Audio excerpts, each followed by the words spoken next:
Assalamualaikum warahmatullahi wabarakatuh. Saya Miftahul Jannah dengan NPM 22012151. Nah, di sini saya akan menjelaskan gimana cara kita membuat subdomain, terus gimana kita mengakses database-nya, dan gimana cara kita membuat website dan memasukkan file website ke dalam cPanel-nya. Nah, di sini kita akses saja cPanel kita. Pertama, pastikan kita sudah punya domain dan hosting. Kemudian masukin aja username sama passwordnya, terus login. Nah, kan kita mau buat subdomain, pasti kita cari dulu domainnya. Karena di sini pengaturan domain itu di create-nya gimana, kita manage-nya sama delete-nya. Kemudian di sini kita buat saja create a new domain. Karena saya mau buat data obat, kita buat saja web data obat. Nah, karena kan ini subdomain ya, subdomain itu biasanya tempatnya itu subdomain titik domain utama, baru kayak misalnya .com, ini .id, atau kalau punya saya my ID.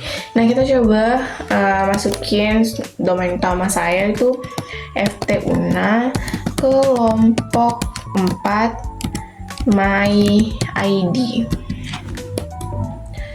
Kalau udah, kita buat aja just use web data obat ftuna kelompok 4 my ID. Nah, kalau udah submit, jangan sebenarnya boleh kita mencentang share dokumen root. Cuman kalau misalnya itu dia akan membuat file-file lain atau nanti dia akan seperti template. Jadi saya di sini tidak pakai, saya tidak checklist dan langsung submit saja.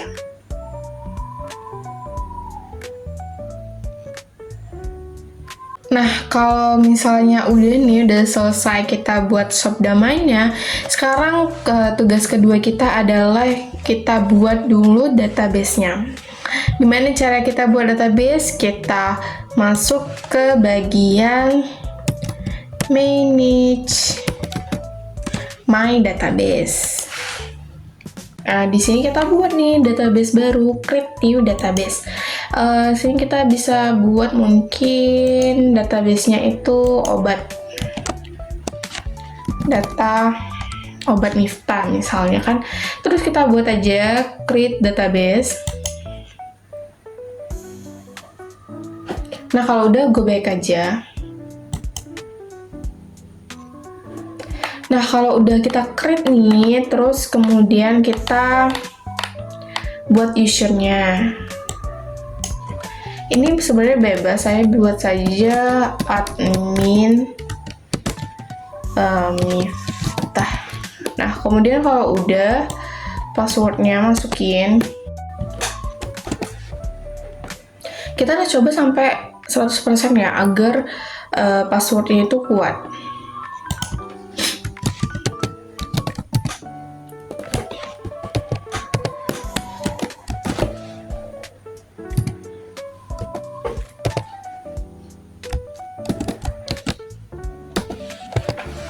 Nah, kalau udah create user,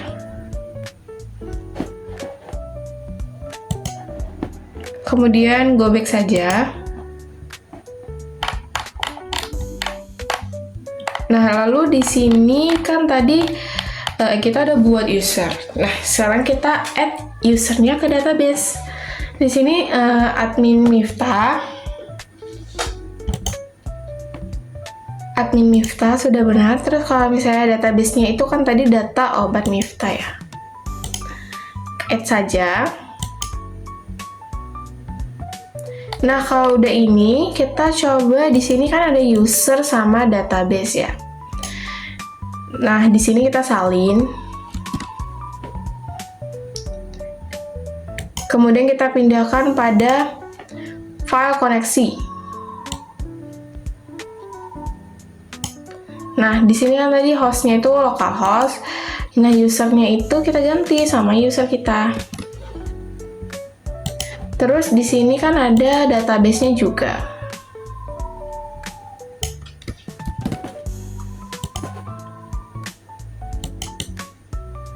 Nah, kita ganti. Kemudian untuk passwordnya, kita masukin password kita. Di sini saya cut saja ya. Nah, kalau udah kita masukin ke file koneksinya, kita lanjut ke bagian manage database. Ini alphabet kita centang, karena kita butuh semuanya ya. Terus buat aja make a change. Nah, di sini akan tulisannya sukses. Nah, kemudian kita ngapain nih? Ada database-nya udah selesai. Cuman kan kalau misalnya kita buat database, biasanya kita buat juga kan tabelnya. Nah, kalau misalnya mau buat tabel atau mengurus masalah database, itu kita pergi ke PHP MyAdmin. Seperti biasa, kita akses, kemudian nanti akan muncul database-database yang ada pada milik kita. Nah, di sini kan tadi saya buatnya itu data obat Miftah. Nah, sudah muncul ya, berarti sudah tercreate nih dengan benar.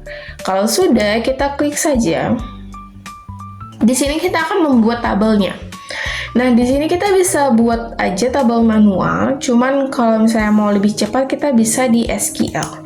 Nah, di SQL ini kita tinggal run saja codingannya untuk mendapatkan tabelnya dengan field name yang kita butuhkan. Nah, kalau di sini saya sudah mempunyai sumbernya. Saya sudah mencobanya sebelumnya, jadi tinggal kita pastikan saja.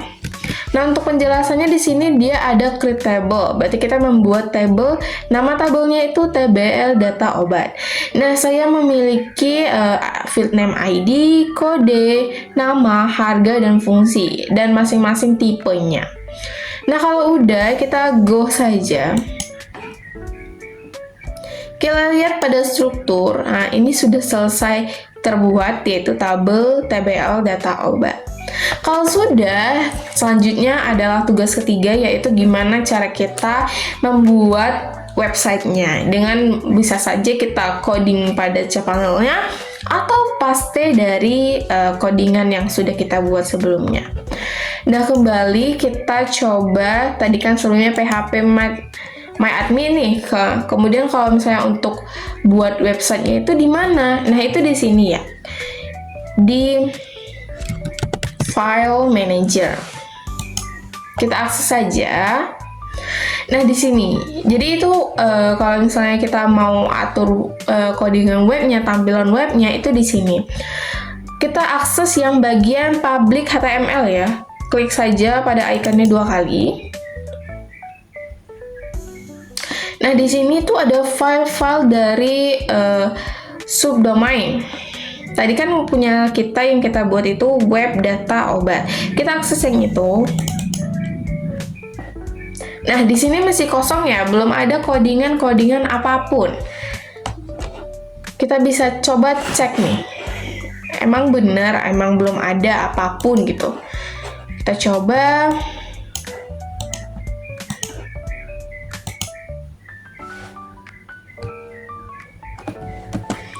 Tadi kan web data obat ya. Web data obat. Nah, di sini tuh masih kosong ya, belum ada apapun karena kita belum inputin file apapun di dalamnya. Jadi kita harus input gimana biar ada tampilan gitu. Apa yang kita inginkan tampil di subdomain ini gitu. Nah, kalau di sini kita seperti biasa yang paling penting itu adalah logikanya. Logika di sini saya buat nama filenya itu index.php.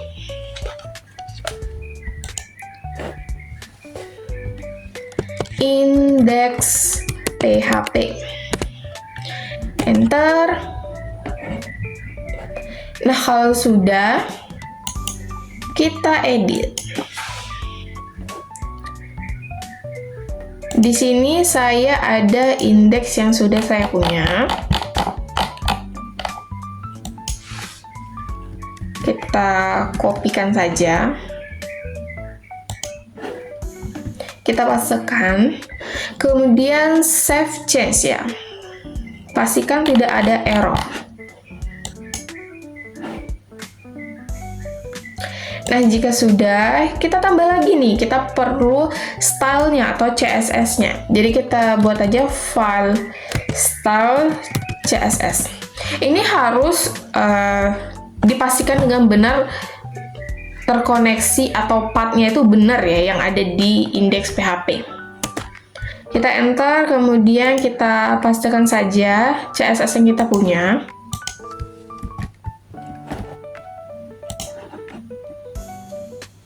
Kita klik kanan, kemudian edit.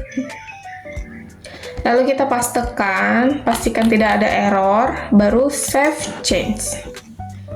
Nah, kalau udah ada indeksnya, udah ada stylenya, selanjutnya kita butuh koneksinya. Tadi sebelumnya kita sudah buat ya koneksi pada saat kita membuat database agar kita tidak lupa tentang username, password, sama database-nya. Jadi di sini kita buat saja koneksinya, koneksi PHP.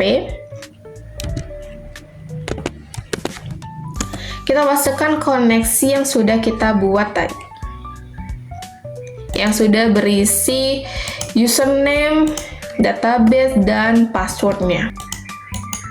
Kita klik kanan, kemudian kita pastekan. Kemudian save change. Nah, jika sudah, kita coba untuk mengaksesnya. Apakah kita sudah bisa mengaksesnya atau belum? Kita refresh saja. Nah, sudah tampil ya, sudah tampil dengan benar, berarti codingannya tidak ada yang salah. Lalu kita coba untuk saya berikan penjelasan terkait codingannya. Nah, di sini pada indeks PHP itu kita include-kan koneksi PHP. Itu dimana kita harus mengkoneksikan yang database di koneksinya. Jadi itu koneksinya kecil, maka dia filenya harus koneksi kecil juga. Ini harus sesuai nama filenya ya. Kemudian di sini kita hubungkan ke CSS-nya, itu style CSS, itu juga harus sesuai dengan nama style CSS-nya. Kemudian di sini saya buat data obat, kemudian di sini ada inputan tipe, text, number, text. Number ini khusus untuk harga. Kemudian di sini ada kode obat, nama obat, harga obat, fungsi obat, itu untuk nanti tampilan datanya itu gimana. Tulisannya nanti akan seperti apa itu. Kemudian di sini ada fungsi untuk tambah data. Dia nanti akan terkoneksikan di tabel data obat yang kita buat pada database sebelumnya. Kemudian kalau misalnya dia hapus, itu fungsinya itu dia akan menghapus pada bagian ID. Jadi kita nggak perlu menghapus satu-satu, jadi dia berdasarkan ID aja itu udah terhapus semua. Di sini juga ada bagian edit, seperti biasa dia akan terkoneksikan, terupdate pada TBL data obat. Nanti kita bisa cek ya, habis menghapus atau mengedit sesuatu, apakah terjadi perubahan pada database di PHP MyAdmin-nya nanti. Kemudian ambil data, kita ambil dari from data obat.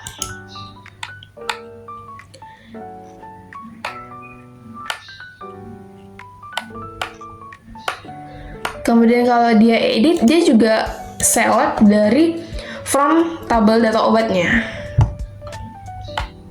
Nah, di sini untuk tampilannya ID, nama, kodenya, harga, fungsi. Ini akan terhubung pada TBL data obat. Jadi kita harus menyesuaikan ya. Sebelumnya kan saya berikan itu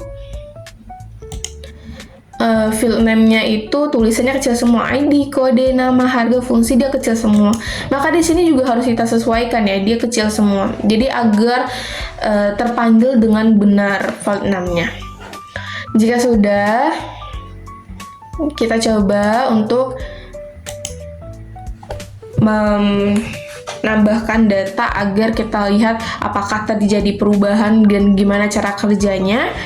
Kita coba kode obatnya itu AB2305. Nama obatnya kita buat saja paracetamol. Harga obatnya misalnya 1.000. Kemudian fungsi obatnya bisa saja untuk meringankan sakit kepala. Nah, jika sudah kita tambah data. Nah, dia akan tampil ya pada bagian ini. Itu dimana ada kode obatnya, nama obatnya, harga, dan fungsinya. Lalu kita coba apakah ada di dalam PHP MyAdmin kita, apakah sudah terinput. Kita refresh saja. Nah, ada ya di sini kodenya, ada namanya paracetamol, harganya 1.000, fungsinya meringankan sakit kepala. Jadi berarti sudah benar ya, sudah terinput dengan benar. Lalu kita coba untuk mengeditnya. Misalnya harganya jadi 2.000. Nah, kita update saja. Kita coba lihat ya, di sini dia terupdate ya, jadinya 2.000. Apakah di sini juga terupdate? Ya, jadi di sini juga terupdate ya. Lalu kita coba apakah kalau misalnya dihapus itu beneran terhapus di PHP MyAdmin-nya. Kita coba hapus. Nah, kita coba refresh lagi. Nah, itu langsung kosong ya. Berarti kan datanya sudah benar kita hapus. Jadi, ini adalah website dari data obat yang saya buat. Sekian dari hasil tutorial saya, gimana saya membuat, pertama membuat subdomainnya, kemudian buat database-nya, lalu saya buat juga website-nya. Dan jika teman-teman ada ingin bertanya mengenai tutorialnya, mungkin ada yang ingin ditanyakan, teman-teman bisa komen di bawah. Dan saya akhiri dengan mengucap wabillahi taufiq wal hidayah. Wassalamualaikum warahmatullahi wabarakatuh.